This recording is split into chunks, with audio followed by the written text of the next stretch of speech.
폴리토크 정치평론입니다. 오늘 주제는 헌재에 대한 미련을 버리자로 하겠습니다. 시청하시는 도중 구독, 좋아요 부탁드립니다. 헌재에서 또 그들다운 판결을 내렸습니다. 헌재는 한덕수 대통령 권한대행의 대통령 거리에 따른 임명권과 지명권 행사에 대해 선별적으로 집행을 정지시켰습니다. 헌재는 일개 좌파 변호사 한 명이 앞으로 발생할지 모를 장래의 불이익에 대해 제기한 재판관 지명정지 가처분 신청을 이유 있다고 판정했습니다. 즉, 대통령 대행의 헌재 재판관 지명 효력을 정지시킨 것입니다. 문제는 판결 이유입니다.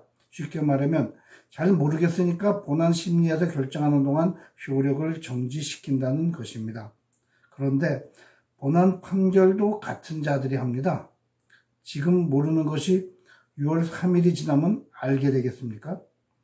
이런 판결을 내린 헌재는 스스로 존재 가치가 없는 조직임을 만천하에 증명하고 있습니다. 반면 그들이 오매불망 임명을 원했던 마은혁에 대해서는 입을 꾹 닫고 있습니다.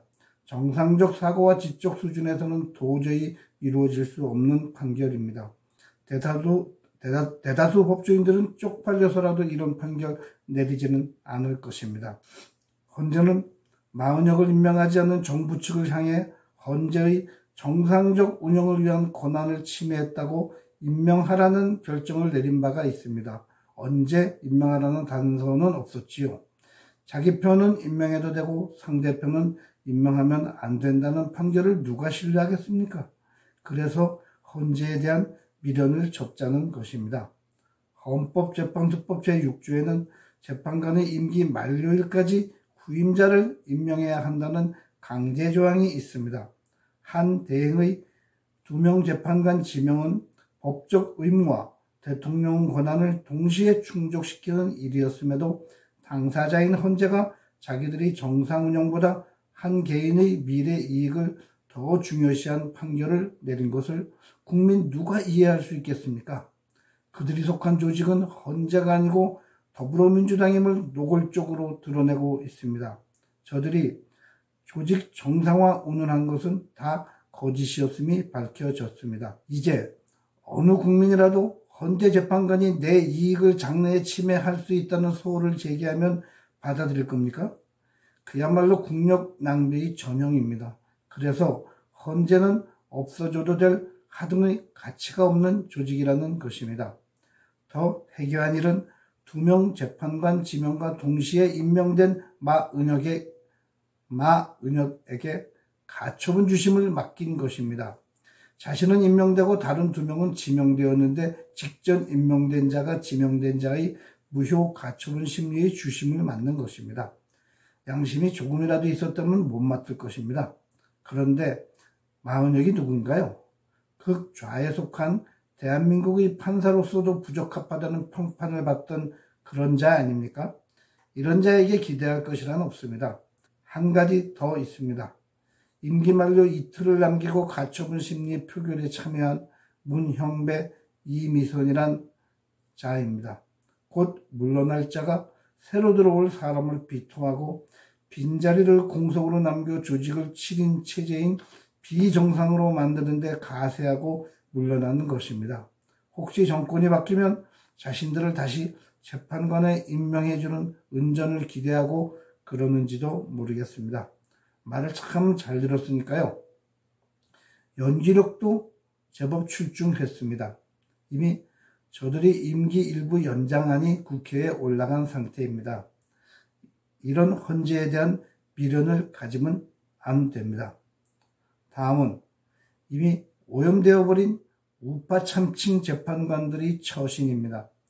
대통령 탄핵에 동조한 이들은 이미 막가파 판결의 동조자 겸 협조자가 되었습니다.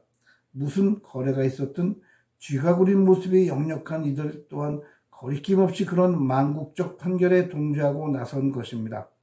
김어준이 제안한 헌재 재판관 탄핵이 두려웠을까요? 아니면 조국처럼 가족 비리에 연루되어 법의 심판을 받게 된다는 협박이라도 받았는지 궁금합니다.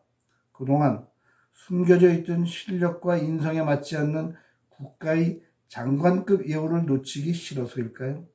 사실 여부를 차치하고 이런 의심이 드는 자체만으로도 헌재는 없는 것이 나을 것입니다. 좌파의 소굴로 변해버린 헌재에 대한 미련을 접어야 합니다. 사람이 하는, 이성적인 사람이 하는 판결이라 믿고 가지는 심한 고문도 접어야 합니다. 헌재는 재판관뿐 아니라 연구관과 사무처 직원들도 이미 좌파 소굴이 된 지 오래이고 직원 중에는 중국인들도 버젓이 행세하고 있습니다. 문재인 시절 임명돼 5년 동안 최장수 헌재소장을 지낸 목포 출신 유남석이 1등 공신임을 아는 분은 많지 않을 것입니다. 문재인 5년과 윤석열 정권 절반이 지나는 동안 세인들이 주목을 받지 않던 헌재는 굳건한 좌파의 조직으로 거듭난 것입니다. 이런 조직에 무엇을 기대할 수 있나요? 좌파의 후진 양성과 빨대꽂이 조직으로 토양이 다듬어진 것입니다. 이진숙 방통위원장 탄핵 심리 때 문형배는 국회 측 소추대표 정청래를 향해 국회가 헌재의 권한을 침해했다고 꾸짖었습니다. 국민들은 일순 헌재가 변했나 하는 환상에 빠졌었습니다. 대통령 탄핵 심리 때도 정형식은 곽종근 특전사령관이 오염된 진술에 꼬치꼬치 질문을 하며 많은 국민들에게 기대를 심어주었습니다. 그러나 최종 판결문은 그런 과정은 전혀 없이 철저히 대통령에게 불리한 마치 더불어민주당의 각본처럼 발표되었습니다. 그런 발표문을 만드는데 한 달여나 걸리는 헌재의 무능함과 뻔뻔함만이 돋보인 판결이었습니다. 대통령 탄핵 전의 더불어민주당 줄 탄핵에 대한 기각 결정은 잠시 헌재의 결정에 이성이 깃들어 있다는 착각을 갖게 했습니다. 이 부분도 좌파의 사악한 연막 공작이었습니다. 결정판이 대통령 탄핵 인용이었습니다. 헌재에서 결정문을 문형배가 읽는 모습이 생중계되기 직전 한남동 관저 앞에는 갑자기 경찰 병력이 수배 증가하여 시민들을 촘촘히 에워쌌습니다. 저들은 다 내통하고 있었다는 것이죠. 순진한 국민들만 길거리에 앉아 혹시나 하는 기대로 숨소리도 죽이고 있었습니다. 뒤에서 회심의 미소를 지으며 또 다른 음모를 꾸미는 저들의 모습이 눈에 선합니다. 유수의 유튜버와 정치 평론가들은 저들도 사람이려니 하는 판단으로 평론을 했습니다. 대통령 탄핵 인용을 내린 쓰레기 판결을 보고도 미련을 접지 않았습니다. 그러나 저들은 이미 전원일치 판결을 남발하며 서로 등 두드려주는 동지의 사이로 변했습니다. 미련을 접어야 합니다. 좌파 소굴이라는 헌재에 능력 있는 깨끗한 재판관 몇 명 밀어넣으면 헌재가 바뀌고 세상이 바뀌지 않을 것입니다. 아까운 우파의 우수한 자원을 변절로 잃는 아픔이 발생할 개연성이 더 클 수 있습니다. 그래서 없는 것이 낫다는 것입니다. 이재명 같은 자가 재판 지연시키는 수단으로 활용하는 헌법소원 같은 그런 재판 없다고 나라가 망하지는 않을 것입니다. 머지않아 헌재는 역사의 뒤안길로 사라지고 을사팔적 플러스 1, 이들은 영원히 역사의 오명을 기록할 것입니다. 87체제의 개표는 모든 국민들이 염원이기에 그리 오래지 않아 개헌이 표면화되고 실현될 수 있습니다. 물론 이재명이 대선에 이긴다면 그럴 일은 없겠지만 말입니다. 국민의힘 대선 후보로 등록한 홍준표 전 대구시장만이 헌재를 없앨 것을 공약으로 내걸었습니다. 다른 후보들도 어떤 생각을 갖고 있는지 밝혀야 합니다. 헌재 담벼락에 쌓여있던 애국 충정의 화환에 민망함과 부끄러움을 느낍니다. 헌재 담벼락에 기대어 목숨을 건 단식을 하던 분들이 아픔은 무엇으로 보상할 것입니까? 나라가 어찌 이리도 피폐해졌을까요? 답은 선거를 이기는 수밖에 없습니다. 그런데 선거를 이기려면 사전투표를 없애야 합니다. 그게 어려우면 투명하게 관리할 수 있도록 정부가 개입해야 합니다. 일손 모자란다는 선관위의 변명을 고지 듣고만 있으면 안 됩니다. 다음 단계는 수개표입니다. 독일과 대만도 하고 있습니다. 이 방법만이 최소한으로 선거 부정을 방지하고 공명선거를 이루어내는 접경인 것입니다. 한 가지 더, 투표용지마다 관리자 도장 날인을 한사코 거부하고 인쇄로 가름하겠다는 선관위의 오만은 부정한 투표지를 대량 투입하겠다는 것과 다를 바가 없습니다.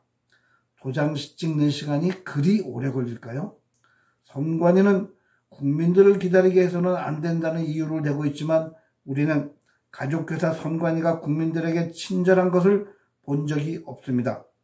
되지도 않는 핑곗거리 갖다 붙이고 부정선거를 계속하게 방치해서는 아니 됩니다. 마지막으로 을사 8+1 적을 호명해 봅니다. 문영배, 이미선, 김영두, 정정미, 정형식, 김복평, 조한창, 정계선, 그리고 마은혁. 국가에 어려운 일만 생기면 떠오르는 을사년입니다. 폴리토크 김승재 주필이었습니다. 감사합니다.